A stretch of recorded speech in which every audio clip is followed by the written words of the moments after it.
Shalom untuk saudara pendengar yang dikasihi Tuhan Yesus Kristus. Selamat siang dan salam sejahtera untuk kita semuanya. Selamat datang kembali di renungan siang dan doa siang pada hari ini. Semoga saudara yang terkasih dalam keadaan sehat selalu. Kiranya damai dan sukacita Roh Kudus melimpah di dalam hati dan pikiran saudara saat ini. Sebelum kita mulai renungan pada siang hari ini, marilah kita bersama-sama berdoa. Bapa di kerajaan sorga, terima kasih atas penyertaan yang Engkau berikan kepada saya atas siang hari yang indah ini. Terima kasih telah memberi saya kesempatan untuk selalu dapat bersyukur atas segala pekerjaan yang aku kerjakan. Maka dari itu, saya mohon sertailah selalu diri ini sepanjang hari ini.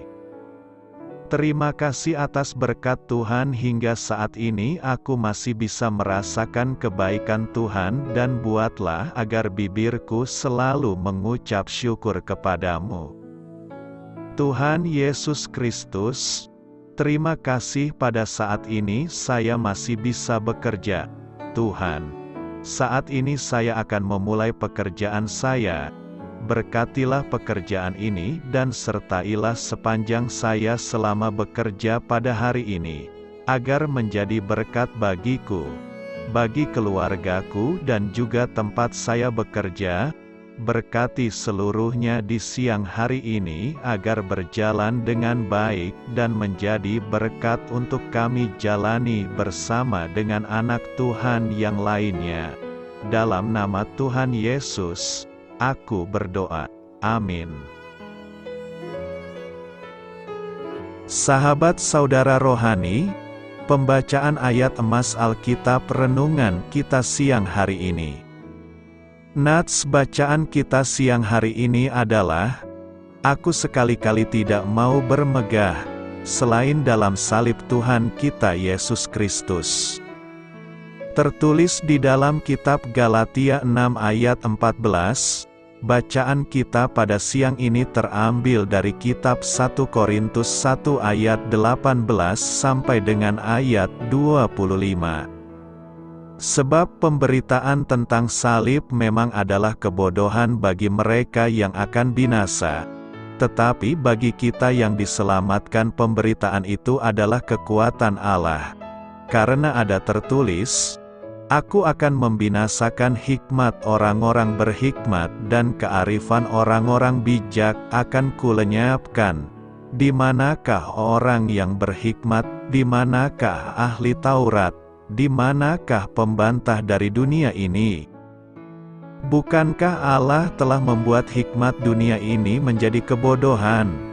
Oleh karena dunia, dalam hikmat Allah, tidak mengenal Allah oleh hikmatnya, maka Allah berkenan menyelamatkan mereka yang percaya oleh kebodohan pemberitaan Injil. Orang-orang Yahudi menghendaki tanda dan orang-orang Yunani mencari hikmat. Tetapi kami memberitakan Kristus yang disalibkan, untuk orang-orang Yahudi suatu batu sandungan dan untuk orang-orang bukan Yahudi suatu kebodohan. Tetapi untuk mereka yang dipanggil, baik orang Yahudi, maupun orang bukan Yahudi, Kristus adalah kekuatan Allah dan hikmat Allah. Sebab yang bodoh dari Allah lebih besar hikmatnya daripada manusia dan yang lemah dari Allah lebih kuat daripada manusia. Ayat di atas terambil dari kitab 1 Korintus 1 ayat 18 sampai dengan ayat 25. Mari kita mulai renungan siang kita. Judul renungan kita hari ini adalah Membawa mereka ke salib. Kata bijak Alkitab hari ini adalah, jalan menuju surga diawali di kaki salib Kristus. Cerita renungan siang kita hari ini adalah, banyak kisah mengharukan beredar setelah terjadinya serangan teroris di gedung World Trade Center pada tanggal 11 September tahun 2001. Tampaknya tidak ada seorang pun yang merasakan pengalaman rohani dalam peristiwa itu, kecuali Frank Silesia, seorang pandai besi, saat membantu mencari mayat-mayat yang tertimbun. Frank memerhatikan ada 2 tiang baja berbentuk salib berdiri tegak di tengah reruntuhan. Frank yang menemukan kekuatan saat melihat simbol kasih Allah yang tampak mencolok itu, kerap membawa para pengunjung yang pilu untuk melihat salib tersebut. Banyak di antara mereka terhibur oleh kesaksian bisu tentang adanya hadirat ilahi dalam tragedi naas itu. Suatu hari, ketika seorang wartawan bernama Barbara Walter datang bersama teman-temannya yang berurai air mata karena masing-masing kehilangan seorang putra dalam malapetaka itu, Frank mengantar mereka pada salib tersebut. Jawaban bagi kepedihan dan kejahatan yang mengerikan di dunia ini sesungguhnya bukan berupa argumen filosofis atau risalah teologis. Jawaban yang tepat adalah salib di Kalvari, di mana dalam kasih karunia yang tak terukur, Yesus, Allah yang menjelma menjadi manusia, mengambil alih beban dosa kita dan memikulnya di dalam tubuhnya di kayu salib, supaya kita hidup untuk kebenaran. 1 Petrus 2 ayat 24. Jika Anda belum menghampiri salib Kalvari, saya akan mengajak Anda ke sana. Yesus mati bagi Anda dan bangkit kembali. Percayalah kepadanya dan Anda akan diselamatkan. 1 Korintus 1 ayat 21. Bermegah karena salib Yesus. Galatia 6 ayat 14 berkata demikian. Tetapi aku sekali-kali tidak mau bermegah selain dalam salib Tuhan kita Yesus Kristus, sebab olehnya dunia telah disalibkan bagiku dan aku bagi dunia. Sebenarnya sulit bagi kita untuk bermegah karena salib. Karena salib adalah penderitaan. Biasanya orang bermegah karena kebahagiaan, kesuksesan, kekayaan yang dimilikinya. Bermegah sama dengan memuji diri sendiri. Menurut Paulus, orang percaya yang sudah menerima banyak kebaikan dan kemurahan Tuhan lalu masih memuji diri sendiri atau bermegah, maka itu merupakan kesalahan. Itu adalah sebuah kesombongan atau kecongkakan. Dalam Yakobus 4 ayat 6b dikatakan, Allah menentang orang-orang yang congkak. Itu berarti kita tidak boleh memegahkan diri. Tapi kalau mau bermegah, bermegahlah di dalam dan melalui salib Yesus. Paulus dalam bagian ini sebenarnya mau menyampaikan ucapan selamat kepada orang-orang di Galatia. Namun karena melihat pengaruh Yudaisme, paham Yahudi, atas mereka, muncul kekhawatiran dalam hatinya. Ia mencoba membentegi mereka dengan menganjurkan mereka supaya hati-hati dalam iman.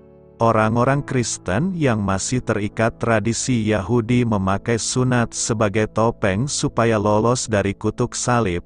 Mereka menyarankan supaya orang-orang Galatia disunat. Padahal mereka tidak mengerti arti sunat yang sebenarnya. Yang penting bagi mereka bahwa dengan disunat mereka selamat.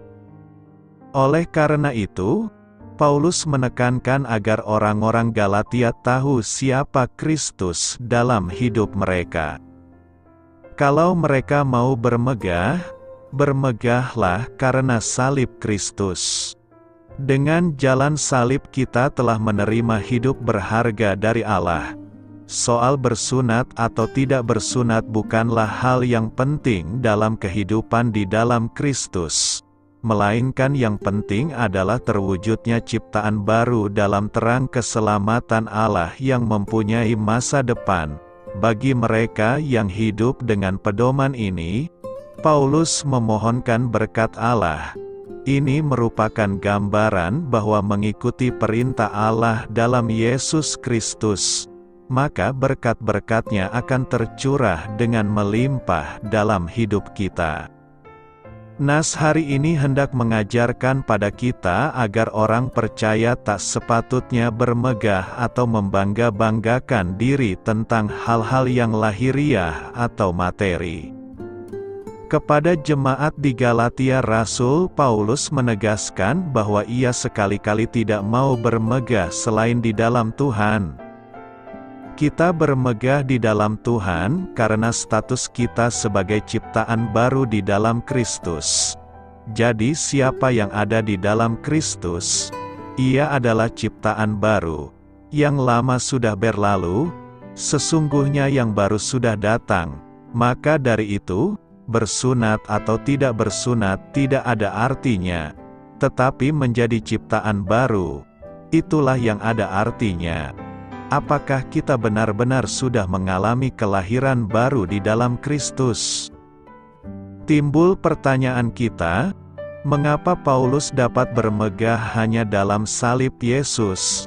Apa yang membuatnya begitu bangga, bahkan bersedia menderita karena salib Yesus? Pertama, karena Paulus mengenal siapa yang tersalibkan itu. Dengan tegas Paulus berkata, salib Tuhan kita, Yesus Kristus. Paulus mengenal Yesus adalah Tuhan yang berkuasa atas orang yang hidup dan yang mati. Paulus juga mengenal bahwa Yesus adalah Tuhan yang mengasihi dirinya. Jika kita sungguh-sungguh mengenal pribadi Yesus, maka tidak dapat tidak, kita akan bermegah dalam salib Kristus. Tidak mungkin kita memegahkan diri lebih dari apa yang dikerjakan Yesus di atas kayu salib. Kedua, karena Paulus mengenal kuasa salib Yesus. Paulus tahu bahwa di atas salib Yesus mematahkan kutuk hukum Taurat, yaitu dosa dan kuasa dosa serta dunia. Ketidakberdayaan untuk melakukan hukum Taurat, kuasa dosa yang memperhamba dan tipu daya dunia telah dipatahkan kuasanya melalui kematian Yesus di atas kayu salib, sehingga siapa yang percaya dan menerimanya mengalami kemenangan dalam hidupnya. Ketiga, karena Paulus mengenal tujuan dari salib Yesus. Paulus mengenal tujuan Allah melalui karya salib Kristus, yaitu menjadikan orang yang percaya ciptaan baru. Maka Paulus berkata, hidupku bukannya aku lagi, tetapi Kristus dalamku. Sebagai ciptaan baru, pribadi kita dipulihkan kembali sebagai gambar dan rupa Allah yang memancarkan kemuliaan-Nya. Tidak pantas bagi kita untuk terus-menerus diperbudak dosa dan menjalani hidup dengan norma-norma duniawi. Ciptaan baru seharusnya menjalani hidup dengan cara yang baru yang sesuai dengan norma-norma ilahi, yaitu firman Allah. Apa yang kita megahkan saat ini? Kekuatan, kekayaan, kepandaian dan kinerja kita. Tanpa salib Yesus Kristus, semua hal itu akan sia-sia dan sangat mengecewakan. Karena itu, bermegahlah hanya di dalam salib Yesus. Apa saja ayat Alkitab tentang bermegah? Yakobus 4 ayat 16 berkata demikian. Memang benar kamu bermegah karena kesombonganmu. Semua kesombongan seperti itu adalah kejahatan. Amsal 27 ayat 2 berkata demikian.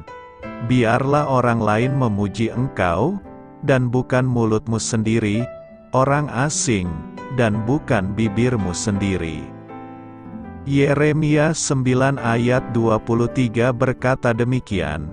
Beginilah firman Tuhan, janganlah orang bijak bermegah karena kebijaksanaannya, janganlah orang perkasa bermegah karena keperkasaannya, janganlah orang kaya bermegah karena kekayaannya. Amsal 27 ayat 1 berkata demikian. Jangan bermegah tentang hari esok, sebab kamu tidak tahu apa yang akan terjadi suatu hari nanti.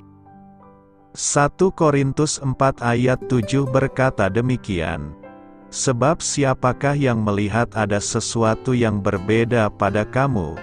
Apa yang ada padamu, yang tidak kamu terima, jika kemudian kamu menerimanya, mengapa kamu bermegah seolah-olah kamu tidak menerimanya?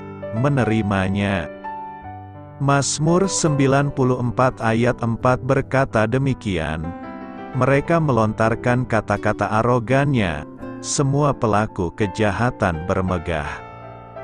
Yakobus 3 ayat 5 berkata demikian, demikian pula lidah adalah anggota yang kecil, namun ia dapat membanggakan hal-hal yang besar, betapa besarnya hutan yang terbakar oleh api sekecil itu. Efesus 2 ayat 8-9 berkata demikian, sebab karena kasih karunia kamu diselamatkan melalui iman, dan ini bukan perbuatanmu sendiri, itu adalah pemberian Allah, bukan hasil usaha, supaya tidak ada seorang pun yang dapat memegahkan diri. 2 Korintus 11 ayat 30 berkata demikian, jika aku harus bermegah, maka aku akan bermegah atas kelemahanku. 1 Korintus 1 ayat 31 berkata demikian, demikianlah seperti ada tertulis, barang siapa bermegah, hendaklah ia bermegah di dalam Tuhan. Amsal 25 ayat 14 berkata demikian, bagaikan awan dan angin tanpa hujan demikianlah orang yang bermegah atas pemberian yang tidak diberikannya. Yeremia 9 ayat 23-24 berkata demikian, beginilah firman Tuhan, janganlah orang bijaksana bermegah karena kebijaksanaannya, janganlah orang perkasa bermegah karena keperkasaannya, janganlah orang kaya bermegah karena kekayaannya, tetapi siapa yang mau bermegah, baiklah bermegah karena hal itu, bahwa dia memahami dan mengenal aku, bahwa akulah Tuhan yang mengamalkan kasih setia, keadilan, dan kebenaran di bumi. Karena hal-hal inilah yang kusukai, demikianlah firman Tuhan. Galatia 6 ayat 14 berkata demikian, tetapi aku sama sekali tidak boleh bermegah, selain dalam salib Tuhan kita Yesus Kristus, yang olehnya dunia telah disalibkan bagiku dan aku bagi dunia. Yakobus 4 ayat 13-16 berkata demikian, jadi, hai kamu yang berkata, hari ini atau besok kami akan pergi ke kota Anu dan tinggal di sana selama 1 tahun, berdagang dan mendapat untung, namun kamu tidak tahu apa yang akan terjadi besok. Apa hidupmu? Karena kamu adalah kabut yang muncul sebentar lalu lenyap. Sebaliknya Anda harus berkata, jika Tuhan menghendaki, kami akan hidup dan melakukan ini dan itu. Karena itu, Anda menyombongkan kesombongan Anda. Semua kesombongan seperti itu adalah kejahatan. Yesaya 10 ayat 15 berkata demikian, akankah kapak bermegah terhadap orang yang menebangnya? Atau apakah gergaji akan membesar-besarkan dirinya terhadap orang yang menggunakannya, seolah-olah sebuah tongkat akan dipegang oleh orang yang mengangkatnya, atau seolah-olah tongkat akan mengangkat orang yang bukan kayu. Yeremia 9 ayat 24 berkata demikian, tetapi barang siapa yang mau bermegah, baiklah bermegah dalam hal ini, bahwa ia memahami dan mengenal aku, bahwa akulah Tuhan yang mengamalkan kasih setia, keadilan, dan kebenaran di bumi. Karena hal-hal inilah yang kusukai, demikianlah firman Tuhan. 2 Korintus 10 ayat 17 berkata demikian, Siapa yang mau bermegah, baiklah ia bermegah di dalam Tuhan. Filipi 2 ayat 3 berkata demikian, "Janganlah berbuat apa-apa karena persaingan atau kesombongan, tetapi dalam kerendahan hati anggaplah orang lain lebih penting daripada dirimu sendiri." Mazmur 34 ayat 2 berkata demikian, "Jiwaku bermegah karena Tuhan, biarlah orang-orang yang rendah hati mendengar dan bergembira." Roma 12 ayat 3 berkata demikian, "Karena dengan kasih karunia yang dianugerahkan kepadaku, aku berkata kepada setiap orang di antara kamu, supaya jangan menganggap dirinya lebih tinggi dari yang seharusnya, tetapi berpikirlah dengan pertimbangan yang bijaksana, masing-masing menurut ukuran iman yang telah ditetapkan Allah." Kristus adalah kemegahan kita, namun dunia mengajarkan kepada Anda dan saya untuk bermegah atas semua keberhasilan dan perjuangan kita yang telah kita mimpi-mimpikan. Orang tua kita mengajari kita untuk terus menjadi orang yang berhasil. Ini tentang keberhasilan yang sama dengan cara pandang dunia. Tetapi saya melalui renungan ini, membawa Anda kembali memikirkan keberhasilan Anda adalah suatu yang menyedihkan, sesuatu yang rapuh dan sangat mudah hilang. Semua kemegahan yang dunia tawarkan pada akhirnya akan hilang, jika itu bertahan hingga masa tua Anda. Apakah Anda benar-benar penuh karena hal itu? Apakah Anda benar-benar puas dan bersuka cita atas semua pencapaian yang terlihat baik dan benar itu? Pada akhirnya Anda akan mati dan semua yang ada di dunia Anda tinggalkan.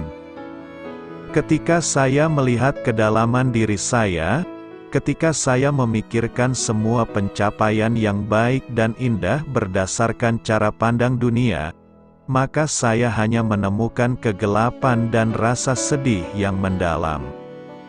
Saya berdoa, kiranya Allah Roh Kudus membukakan kebenaran ini, dan Anda sekarang mulai memikirkan kebenaran dari kesuksesan yang sejati, di mana Alkitab memberitahukannya, bahwa Yesuslah tujuan dari kehidupan kita sebagai murid Kristus.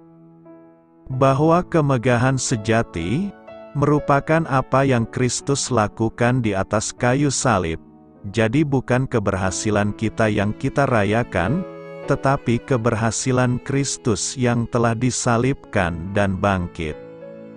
Karena Injil memberitahukan kita secara jelas dan tidak perlu disembunyikan ataupun diperlembut, yaitu tentang masalah terbesar kita adalah dosa. Anda dan saya orang berdosa yang layak binasa. Demikianlah realitanya. Kristus yang disalibkan itu menebus kita, membebaskan kita dari kutuk dosa dan memberikan kepada kita kehidupannya yang sempurna. Bagi saya yang percaya, bagi Anda yang percaya, ini bukanlah kesuksesan yang sama seperti dunia kabarkan dan berikan dan tawarkan. Salib bahkan sesuatu yang menjijikan di mata dunia. Salib adalah kehinaan. Namun, Allah yang berkuasa, menjadikan salib suatu kemuliaan, di mana Kristus taat kepadanya sampai mati. Di sanalah seluruh kemuliaan Kristus dipacarkan. Ia mengampuni semua dosa Anda dan saya. Dia mengudukan kita, maka kita bermegah karena salib. Kristus menyelamatkan kita, maka kesuksesan kita adalah Kristus yang telah berhasil taat kepada Allah Bapa, Yesus yang telah membebaskan kita dari dosa dan membebaskan hati kita dari ikatan cinta kepada dosa, dan kini kita membenci dosa, bergumul terus-menerus untuk hidup taat kepada Yesus dan visinya. Hidup hanya untuk mengasihi Kristus, Hidup hanya untuk melayani Kristus dan melakukan apa yang telah Kristus lakukan, yaitu memberitakan kerajaan Allah ke dalam dunia, bagaimana kemuliaan Allah kembali kepada manusia. Di mana manusia kembali menerima kemuliaan Allah dan menikmati kemuliaan Allah, hanya ketika Injil diberitakan. Maka kemuliaan Allah dapat kembali kepada manusia dan manusia dapat benar-benar hidup dan berpengharapan dan bermegah hanya berdasarkan salib Yesus Kristus. Mari kita berdoa sejenak. Tuhan, tolong kami sehingga hati dan pikiran kami selalu bermegah hanya kepada salib-Mu, dan kami terus-menerus bersuka cita di dalam kehidupan yang fana, untuk memberitakan Injil dan bersuka di dalam Injil daripada-Mu. Amin. Selamat memulai karya dalam minggu ini untuk Tuhan. Doa saya menyertai saudara sekalian. Saya memberkati Anda agar sewaktu Anda mencarinya dari Dia, Bapa Surgawi Anda akan memberikan bagi Anda roti harian Anda. Dalam nama Yesus Kristus, Tuhan yang berkuasa atas alam semesta dan menuntun kita kepada iman yang menyelamatkan, Tuhan Yesus menyertai senantiasa. Tuhan memberkati. Amin.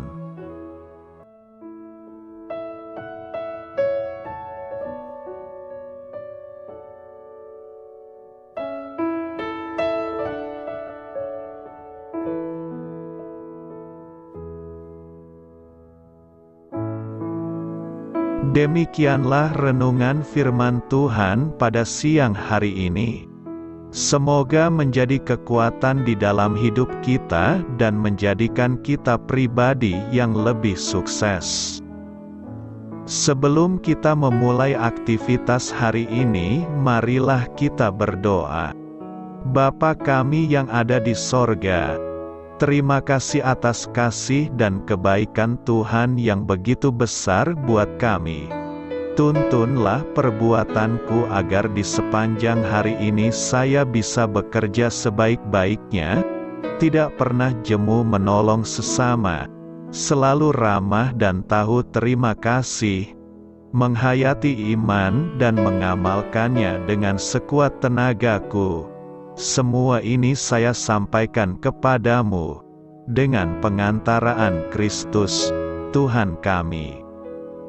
Allah, Bapa kami bersyukur kepadamu, bahwa dengan bekerja kami boleh ambil bagian di dalam karya-Mu mensejahterakan dan membahagiakan umat manusia. Kami mohon bimbingan-Mu dalam melaksanakan pekerjaan kami hari ini. Bimbinglah kami agar sanggup bekerja dengan semangat kasih, dengan riang, rajin dan jujur. Terima kasih, Tuhan. Amin. Dalam nama Tuhan Yesus Kristus Tuhan dan Juru Selamat kami, Bapa kami yang baik, kami mengucap syukur dan berdoa. Amin. Biarlah firman Tuhan menjadi pengingat untuk kita semua, bahwa tuntunan dari Roh Kudus akan selalu memberi jalan keluar bagi setiap permasalahan hidup kita, dan memberi kedamaian di hati kita. Amin. Sampai jumpa di renungan siang saudara rohani berikutnya. Shalom.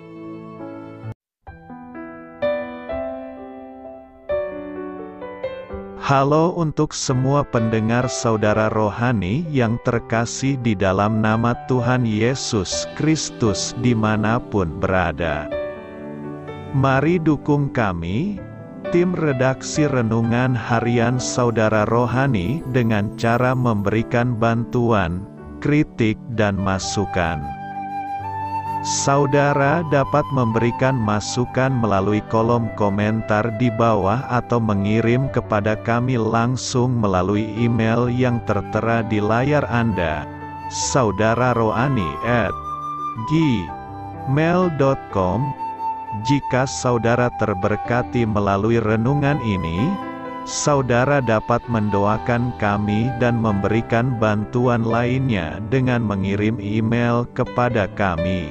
Saya berdoa agar saudara sekalian bahagia dan sehat selalu. Amin.